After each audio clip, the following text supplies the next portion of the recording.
welcome to the Den, where we are a source of inspiration by using our knowledge, our experiences, and our voices to empower women to move with intent. Today's discussion is about spirituality and religion. Hi, my name is Michelle, la entrenadora. Hi, I'm Dr. Uchenna, the DR. Hi, I'm Shirell, the socially conscious social worker. And I'm Dr. Evi Taylor, AKA the People's Professor, and together we are the Muse. So today's discussion is not about an and or, so it's not a versus, it's just where people are. It's about spirituality and religion. And so just a little background about this. So I come from the Bible Belt, right? So the Bible Belt is like the southern region of, this country where it infused in like your politics, the way you socialize. Christianity is the verses of everything, right? So Southern Black Christian, Baptist, born and raised, right? So I was very much built into religion, right? And as I grew, as a teenager, a young adult, I started having my own relationship with God. And then I realized that spirituality became more important. I understood the importance because you hear sister so-and-so and brother so-and-so and this one did this. And I always was like, well, how are people doing this if they're Christians, right? Was my premise. And so my own walk started to morph into spirituality, that you're connected. And so if you're connected by God, that's when you start to make different decisions and your walk becomes different. And even through that, I can also remember a time when, every, evangelist out there, I'm not gonna name names, black, white, whatever, I was listening, in my car and just through my house and everything, right? And it was a point I can remember vividly where I felt like God had stopped talking to me, because I would pray and I could feel like him talking to me. And I felt like he stopped talking. And so there was a catastrophic, to me, a issue that happened in my life that kind of just boom exploded. And I felt like, God, you stopped talking to me. And it felt like it got quiet. And what I realized later on, so it was like 2 years, I couldn't pray. I was just numb, like spiritually just numb. And my daughter, because she was raised going to, church and, Sunday school, she would pray for me. She would grab my hand and just start praying. And tears would roll down my eyes because I was still so numb. And she would pray. And then one day I just saw God just giving favor again. And I realized that break was that I was paying more attention to the message from people rather than the message from God. And I think that was my walk. And so I still define myself as Christian, but more spiritual. And so that means that I don't practice. So let me get a definition because I want us to have a working definition of spirituality and religion. So defining, so it's not an and or, because some people do an and or, but I'm not doing an and or. It's just a defining so that we have a clear understanding of what the definition is. So religion, the belief in and a worship of a superhuman controlling power, especially a personal god or gods. So it's a particular system of faith and worship, right? A pursuit of interest to which someone ascribes supreme importance.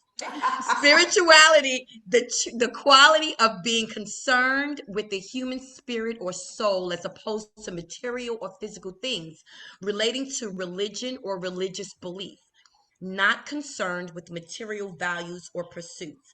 So I see them interconnected. Some people see them totally separate.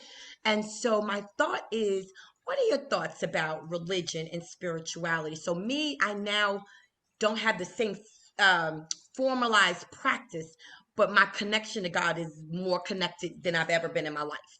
So who wants to talk about where they are and how they see religion and spirituality? Are they the same or are they different? Well, I grew up Catholic. I went to Catholic school from the first grade to the 12th grade. I went to Catholic church every Sunday. Not like when I got older, we didn't go as religiously as we did when I was younger. But, we have religion classes because that was one of our classes every year, religion.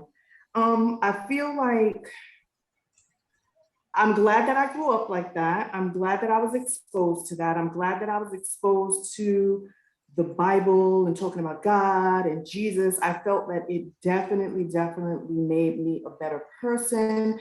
I felt connected to a higher being. I felt that it helped guide my decisions. And I'm very thankful that I grew up like that. Now, as I got older, you see all these other religions, and like you mentioned, like one will think that they're right or better than the other, and it's like a battle all the time. And me looking at all angles, I'm like, I mean, the overall thought is being a good person, living a good life, giving yourself to others. So it doesn't matter if you nitpick different verses, different, phrases or whatever. I have turned, like you, Shirell, into more spirituality, because I'm more about my relationship with God, with Jesus, how I feel. I just want to be a good person. It's hard, and we all know nobody's perfect, but just trying to be the best person that you could be. So do I go to church every Sunday? No, I do not. And I don't feel like I have to. I feel that I am very connected spiritually to God in my own way. I talk to God, I talk to Jesus, and it's a personal thing. I believe it's a personal thing, but overall, no matter what religion people believe in or follow, or they're spiritual, it's like, if you're trying to be a good person and live a good life, I think that's all that it's about. Point blank, period, the end. So I think looking at the definition, Shirell, like I often think about religion as like a set of organized beliefs and practices. So like you have to do, it's more ritualistic. Like you have to go to church, you have to do this depending on what the church is saying. And I think of spirituality more as like my personal walk, like your personal walk. So for me, I'm a Christian, so I'm going to speak as a Christian. So spirituality to me is my spiritual walk with Christ. So I think the problem is, it's just like the terminology.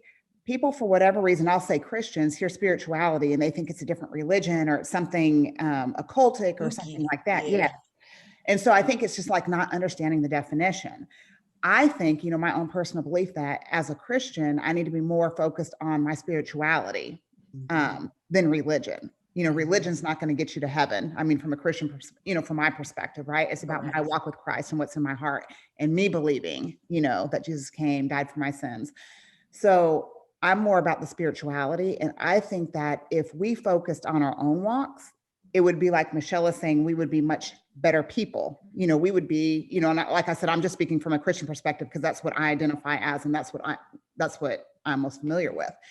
But I think, like, for me, I often say that, the formalized religion was what was good for me, the religious aspect, because I grew up in a Christian school. So I had Bible, like Michelle, I learned about God's love. And I think that really put me on a different trajectory. Like, I think that was a turning point for me because I grew up knowing this and I had teachers that poured into me and showed me Christ's love. So that was good. But at some point, it's not about the religion. Like you said, Shirell, you have to make that personal shift where you have that relationship. And I often say that, people get so caught up in thinking that, their religion is right, or, you have to do X, Y, and Z to get to heaven, or you got to do this, that. And they're so focused on what everybody else is doing that I think oftentimes, people, and I'll say even, Christians become very judgmental, because it's their way or no way, like as far as how they interpret specific things. And I think that we need to be very careful about that, because when we start getting judgmental, that turns people away. So if one of our purposes is to, bring people to the Lord, like I said, I'm just speaking as a Christian perspective, then I think that we need to live like Christ. And that's not being judgmental. But I think oftentimes we hide behind religion and we use religion as an excuse as to why we're judging others and why we're doing these things, but we're not looking at our own selves and seeing what we can do. And so I think that, in answer to your question, that for me, spirituality in my walk and the things that I think that I need to do personally to affect other people, to do good for other people, to treat them as I would want to be treated, and those types of things have to do more with spirituality than religion. Good point. Thank you. Uchenna. So I grew up Catholic with one side of the family, and then another side of the family was Baptist. So I went to, as far back as I could remember, I went to Catholic church until about 8th grade, right? And then my mother started sending us to a Baptist church, which was really weird. And then when I became a sophomore in high school, we became Pentecostal. So you can just imagine my house. Tambourine, clapping, clapping. So I'm saying all this because that will give you the context of where my life has been. I had a grandmother who was Baptist and a grandmother who was Catholic. Very Baptist, very Catholic. And then Pentecostal. Then that's when I really learned about religion, is when I became Pentecostal, because the Baptist and the Pentecost don't agree because of terminology, right? One is Holy Spirit, one is Holy Ghost. And I started thinking that's just silly, right? But anyway, no speaking into just so.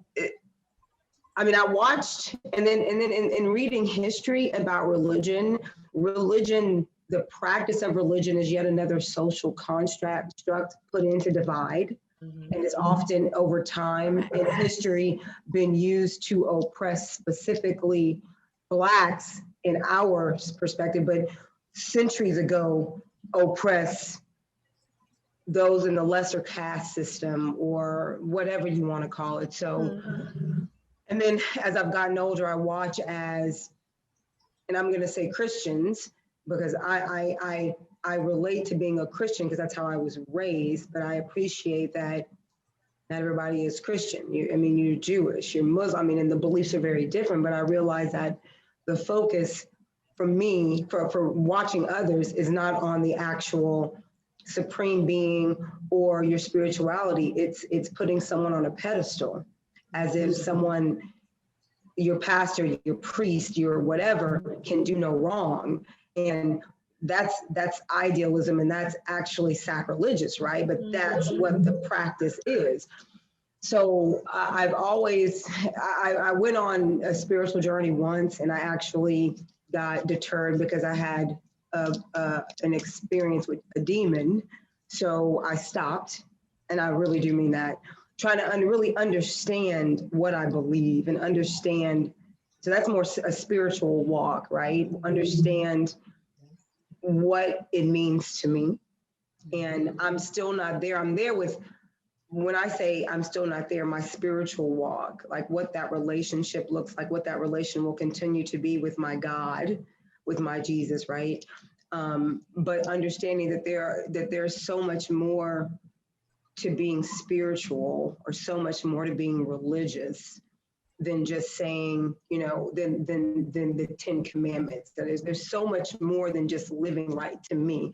There's so much beyond what we can see and what we can do. And it's all going to factor into what happens to us after we're long gone, right? If you have that belief. You can believe that you don't have anywhere to go after this, because our life on this earth is just a small microcosm in my life.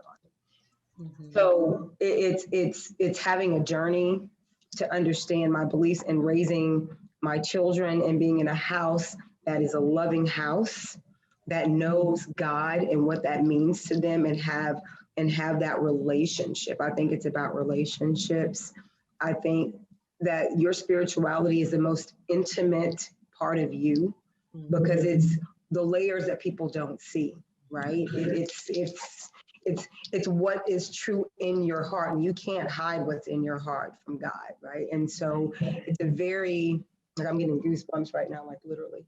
It's a very intimate, personal walk that no one else can understand or should understand, or no one else can experience. Or judge. Yeah, or judge, right? We won't get on judgmental, because I think religious people are very judgmental, but that's another story for another day. I won't talk about all the different, anyway. But yeah, so I for me, it's very intimate, but I think over time it becomes a roller coaster, right? Like I feel guilty because I haven't been in church. I haven't been in church because of COVID, but that's not an excuse, because I can watch church. I watch church, I do it sporadically. I'm not tithing, I'm not this. I'm praying, I'm not praying enough. My goal is to wake up and pray. I don't wake up and pray, So it's that inner walk. But then you're also a role model, right? Yeah. You have children, you're a role model. People watch you, people look to you. And so I mean, for me, it's really knowing you and having that your own self, I should say. and, Yeah. and practicing. I think if you get closer, I don't know if it's true because I don't think so. I personally think that some people don't have it in them, but as you get closer to your God, you should become a better person, depending on what you worship, right? Correct. You should become a better person. I believe that, but I don't see that. Because Yeah. there's too much hate and too much evil in this world for me to even understand how one God could accept it, right? And it's been perpetuated for centuries. And I mean, it's been perpetuated since before Christ, right? Correct. So I don't, it's like, it's a challenge for me, and things that happen. I'm not a person that hates, but it's difficult on this earth because I feel like more people don't have good in them than do. Yeah. That's just how I feel. And they hide agree. behind, but you go to church every day. Yeah. Yeah, but Yeah. that's, I think where you get into, the religion part aspect. Yes, I go to church every day and I do X, Y, and Z. So I'm a good person. But it's like what you said, but what's really in your heart? You're doing these things, but are you practicing those things? So are Yeah. you trying to increase your ritualistic things, or are you trying to improve your spirituality, which like I think Right. is a spiritual walk? But it's intertwined, right? Because I mean, and I'm just going to go back to using religion and slavery, right? If you know the history, religion was used. They would have slave preachers practice why slaves should remain. So, like, Remain humble. even the Bible itself, written, it's just. I don't know. My mother and I just had this conversation about who King James was, and he was a Moor, and he was actually a black man, and blah blah blah. So I don't know. It's anything human and secular. I just don't trust. Let me. Yeah. Yeah, Yeah. because human and humans are sinners, so Right. like you said, there's more bad than good. Well, you're born a sinner, but that's what Yeah. I think of as you practice, and it's very relational. So as you get closer to somebody, so as you get closer to God, how much time are you spending with God? You may be going to church and you may be focused on doing whatever the church tells you to do, but how much are you spending time? Like if God is really important to you, how much time are you spending with him? And it's not even like it has to be like I gotta be on my knees, gotta be. It could Mm-mm. just be a constant. Like sometimes I'm like, help me now, and that's me connecting to my God in any moment in the time. And I tell my daughter that, who's now away at college, like that you can access the power of God and the compassion of God at any moment. Anytime you need, if you feel alone or whatever, it's that present moment. And that's the awesomeness of God. But going back to what you're saying, though, Uchenna, about the guilt part, which is a strong part of religion, right? That's the judgment part. Mhm. Um, and, we were taught that way. God sees you. He watches what you do. But God is also forgiving, and thank God he's not of us and not like us, that he doesn't have a mind like us, right? That, because we would be banished if he was anything like us, right? And the mercy and grace of him is just amazing. Sometimes I can say I'm not my best self in certain situations, but the best comes out for me because I have the favor of God, right? My intentions may have been good, but maybe I faltered or I didn't achieve as what I wanted to do. But the favor of him is the amazing part. And I think as people continue to talk about the religion, and you didn't go to church and you didn't do this and you didn't stop you, right? Because the you is not what God wants. He wants the us, the collectiveness. And I gotta say, in this pandemic, I have seen more hatred, more selfishness than I've ever seen of people. And it is very scary because I had such a different perspective of people. My pastor used to say years ago, I remember like certain things that you can remember. And he goes, the true nature of man is selfish. He goes, so that's why when you actually walk and change your walk, he said, that is you practicing your faith, because the true nature of man is selfish. Yeah. And it always set in me in a different way. So that's why he said, you're practicing when you're actually working to do different from being selfish. But it's such a battle. I'm sorry, Michelle, were you going to say something? No, I was just going to go back real quick to what you were saying about guilt and, just kind of piggybacking on Shirell. I think guilt when I think about guilt, because I think that I was raised, Baptist. So I always feel like anytime I do something bad, I mean, even if it's minor, I think something bad's going to happen to me. Like I can't do this because I'm going to get a negative consequence. And that started when I was like a little girl, like I don't know if I told you, like I went to summer camp and in 6th grade, and it was against the rules to eat a candy bar. And I knew I shouldn't eat that candy bar, but I ate the candy bar, right? Because like, oh, we snuck this candy in. And that was like, like I was breaking a rule. And then I felt guilty, but then I was like being on edge, like, oh, are we going to get caught over a dang candy bar? But then when I got back that next week and I had a track meet, and it was the first time in my life that I lost a track meet, I came in second because we didn't have a waterfall, we had a waterfall start and I got boxed in. And so I got second place. And as soon as I got second place, immediately I went to that candy bar and I said, I got second place and I lost because I ate that candy bar. God told me I was supposed to follow the rules. But ever since I was a small, I think I was like 7 then. Yeah. I thought that if I ever made a bad choice or decision or I broke a rule, I was going to get punished. Yeah. But feeling guilty, that's just, I think that's what Satan wants, because if we start to feel guilty, we buy into that guilt that we're not going to be perfect. But we start to buy into that we have to do all these things, and then we start feeling guilty. And then what happens when we have guilt? A lot of times guilt and shame coexist. Mm-hmm. And so we feel guilt, we feel shame. And then what's that do with our relationship? We pull back because when we feel guilty or shame or unworthy, then we don't draw closer to God. And that's exactly, I think, what Satan wants. So he wants us to feel guilty. He wants, us to feel shame. And then, we pull away. So I just kind of wanted to add that with the guilt, the shame, and kind of how we're raised. Well, it's also cute in the sense of everything everybody's saying, but like the reality to me is the things that I see day to day happening, it is very contradictory to my beliefs because I don't understand. I really don't. Maybe I think too much about it, how a God can allow certain things to happen. And it's not the whole he allows it to happen for this, but there are too many people there are too many things that happen on this earth. Because I understand that earth is hell, right? Yes. But there are too many things that happen on this earth, and people don't get punished. I mean, because we are who we are, we feel guilty or we feel like we need to improve. But I mean, the truth is that's not the world, right? I think it's idealistic. I think it's idealistic and very, very ingrained in us. And it's a construct that, oh, I'm guilty in this because you're the type of person that feels guilt, right? But my question becomes, what type of God, whatever your God is, really, when you look at this earth, when you look at what's happened over the history of this earth, right? Mm-hmm. And especially to black people. I mean, let's be real. Slavery, right? Just how some people are born into certain things. Even before, let's be real. Like, you know what Muslims are going to say, why would you worship that God, right? So, I mean, it's very, I don't have the answers, right? But I haven't read the Bible from cover to cover at one time, but I've read through the Bible. I can probably open my Bible from college and it's all written in from church and everything, but I don't profess to know the Bible like that, but I do understand very well.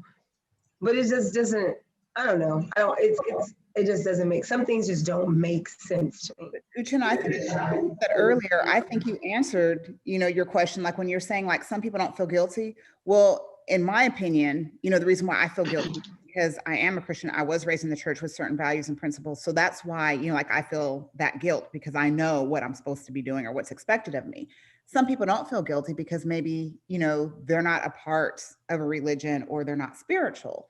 But you said, most spiritual people are the ones that do the wrong. Those are the people that were lynching people. Those are people now they're hiding behind religion. Well, hold on, but you're saying, okay, so a couple things. So one, you're saying that they don't get punished or whatever. But you said earlier that our time here is very minute. We're only on earth for a small amount of time. So their punishment is coming later. How do you know their punishment is coming later? Because all you have to do is confess. We were taught that all you have to do is confess your sins. So people who confess their sins on their deathbed, aren't they supposed to go to beyond?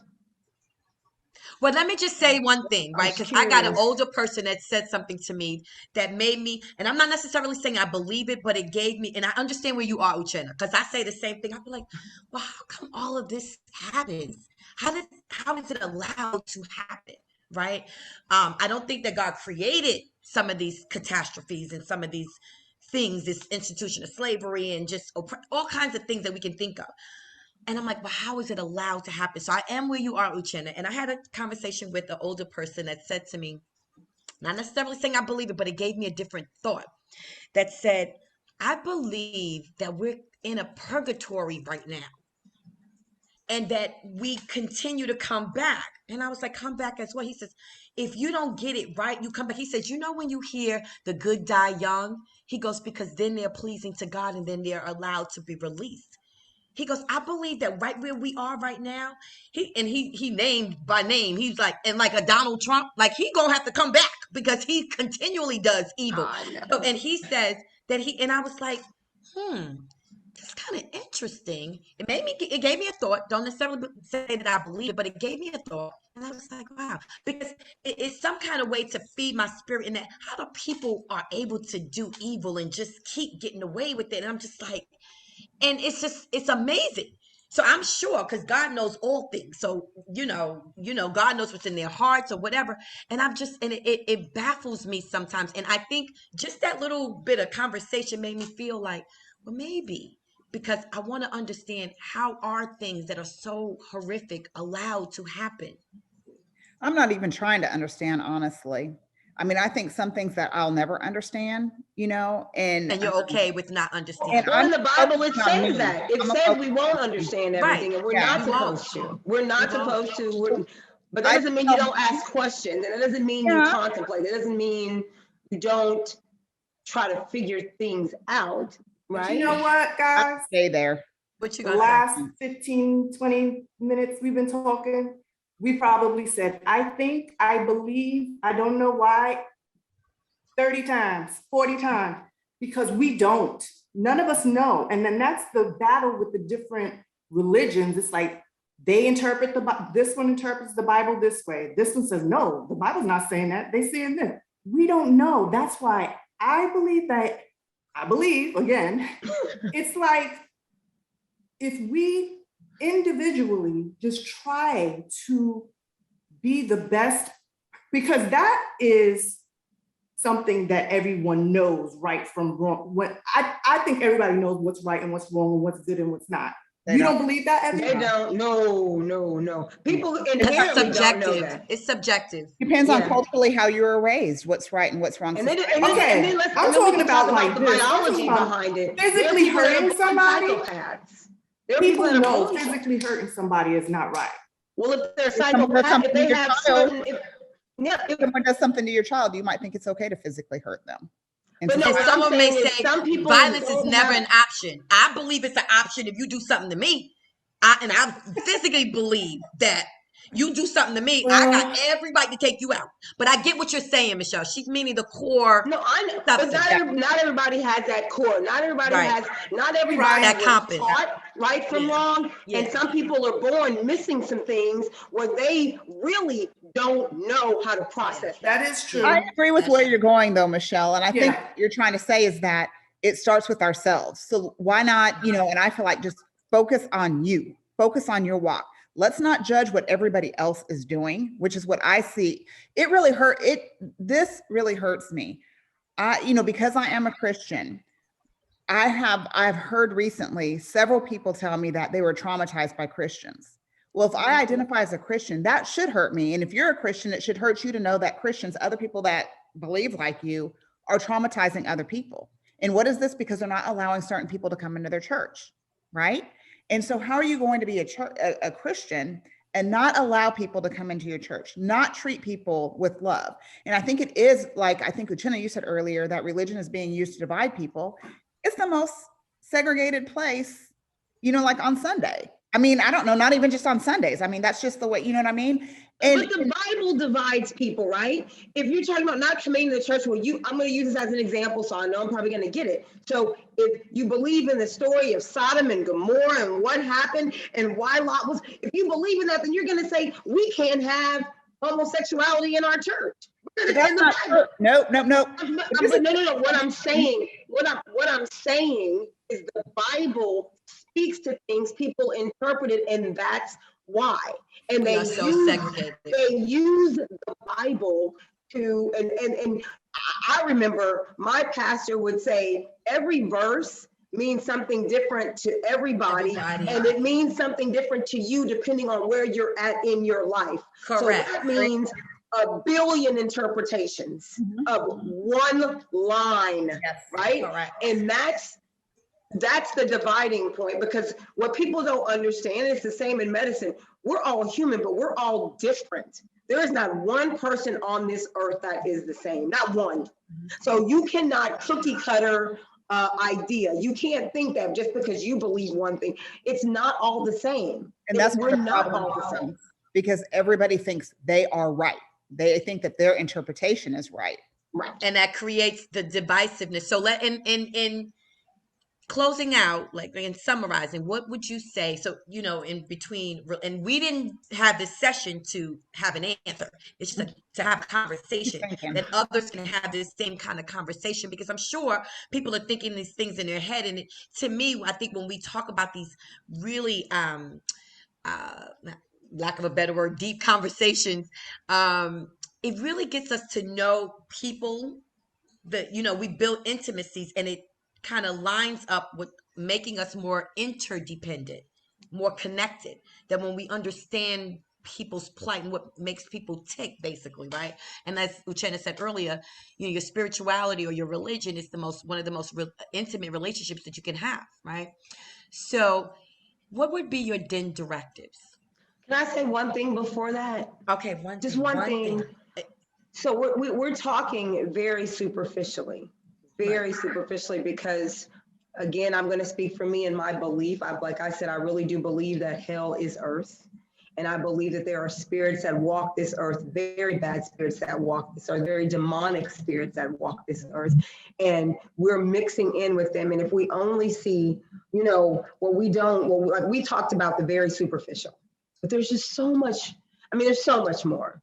And I think in truly, anyway, I'm just saying, we just talk very superficially, because if we start talking about spirituality truly, that's when because it's not just about, because once you start getting closer to God spiritually, that's when you start getting attacked. Yeah, correct. When life isn't beautiful and hunky-dory as you're walking your spiritual walk.